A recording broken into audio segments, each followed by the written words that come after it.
World Trade Center 1, and it's not was. I am here, and I'm stuck right now. Now, are you above, Jim, or below? I have no idea. I have no idea where the plane hit. It's my understanding that it's a plane.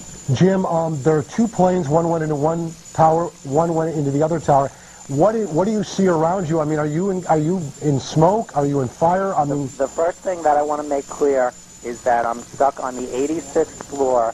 A fire door has trapped us. Debris has fallen around us, and part of the core of the building is blown out. How many people are with you, Jim? I'm with one other person, and I'm told that people are aware of this. I'm on the 86th floor on the east side of the building facing the East River. And what time if did you I'm get... on the air, I want to tell anybody that has a family member that may be in the building that the situation is under control for the moment, and the danger has not increased. So please, all family members, take it easy. Jim, one of our producers, too, if you'd call NYPD and let them know exactly where Jim and that other person is standing, 86th floor. 86th floor on the east side of the building facing the river. Okay, thank you, Jim. There are two of us here. Okay, Jim, we're trying to try to make sure that we can alert everybody, and also it's good that you did mention that families should, to some extent, to have some calm right now. What time did you get to work?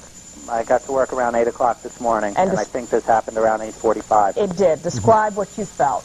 I felt just the whole building. I heard a noise, felt the whole building shake, and saw glass blown out.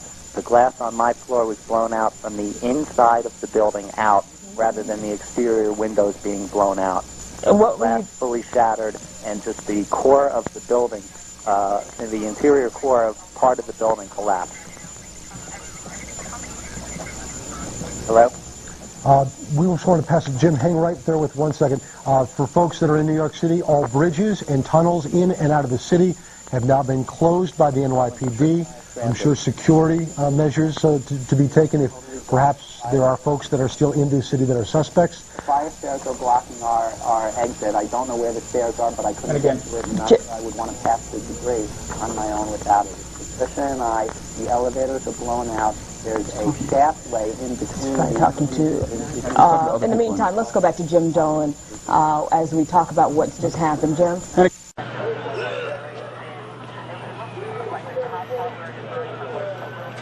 Thousands at Ground Zero are made sick by the acrid air. I was in the 22nd floor, One World Trade Center. Everyone lucky enough to make it out alive has a horror story to tell.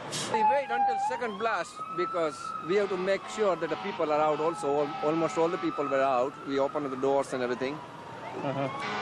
And make sure the stairs doors are open so people can get out easily. Fire department was working with us. But after the second blast, everything was so dark. We decided we have to go out. And I was waiting outside to make sure that our team workers are okay. But in the third blast, I couldn't even breathe, so I had to get out. It was so much dust. I was like 3 blocks away, and after that, so dark and I can't even breathe. I guess I'm okay. Dude.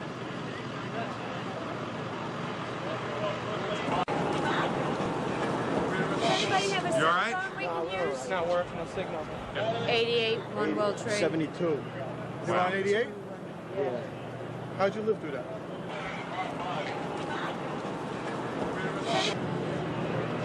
Sheer luck. That's where the planes hit. We made it. We got that first secondary explosion really got us spooked because we were in the building. We came down and we were meandering, eyeballing, and then all of a sudden it hit again. We kept on running, and the tower came. Next thing we know, we don't see one nor two. We were hanging around up there thinking everything was over. Well, we tried That's to what we were help doing. people. We went in to make a phone call. We almost didn't come back.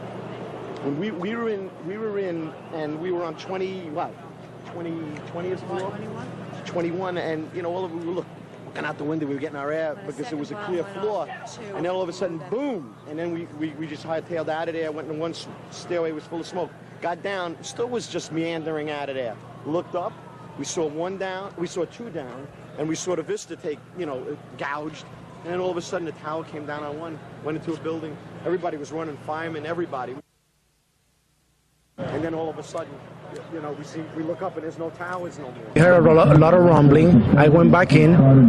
There was a lot of smoke. We went up by the stairs with the Port Authority police to start rescuing people. A lot of people were coming out, but there was a lot of people that stayed there. We brought a lot of people on wheelchairs and a lot of people on gurneys, all people that couldn't make it because there was no elevator service. The elevator went out. While we were there, we heard an explosion, and it was on the radio. We were told that it was a 65th floor collapse. So at that moment, we couldn't continue going up. As it is, when I came out, there were still firemen there before the building collapsed. There were people on the 34th floor, on the 36th floor, 37th floor, and 39th floor. And we're talking about 30 firemen that were up on those floors. That were on those floors when it collapsed. When it collapsed. So I don't know what happens to them. I know the officer that was helping me.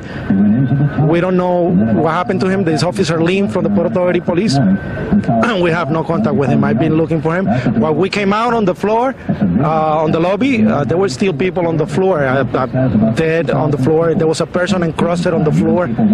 That's how big the impact was. As soon as we came out, we hear that the building was falling. We started running. We went inside, right under the fire trucks because there was nowhere to go. Me and another like 3 firemen, we went in under one of the fire trucks, and everything fell. Everything fell on top of it. So we almost get crushed over there. We got out as much people as we could. Most of the people were out. We were the last guys going up the stairs. We got down to the 3rd floor, and that's where the stairwell collapsed on us. And we had to dig our way out. Now the building's coming down. We can't see nothing. Once again, saying our prayers. And with that, all of a sudden, we're looking for another stairwell. Me and the lieutenant open the door. We find a body in this closet. We were like, what the heck is that? Where did this come from? Holy shit, what's going on here? Something's crazy going on.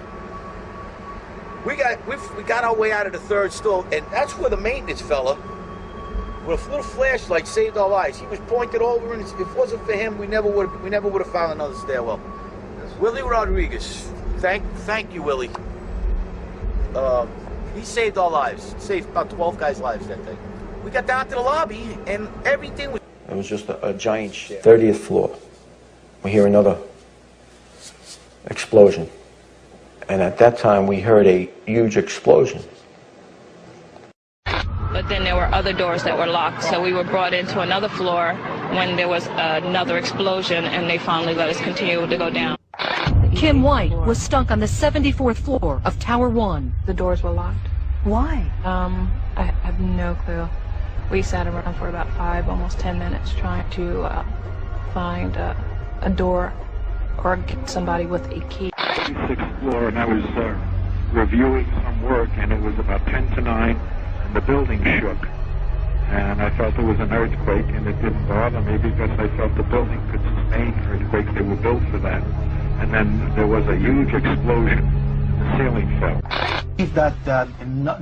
I don't doubt that the planes were there, the plane hit the building, but before, and one of the experiences that I said even when I was pulled from the rubble on 9/11 is that there was an initial explosion on the sub-level number 2, B2. There were 6 sub-levels in the building prior to the plane hitting the building, and I believe that was an explosion set up by explosive to actually weaken the foundation. And nothing will ever change your mind that you think? I was there, I saved people, I actually have the people available for the 9/11 Commission. That was the commission that was created to investigate this. They were never called, not even once. They're still available 5 years after, and the government came out with an official story that went against our experience on that day.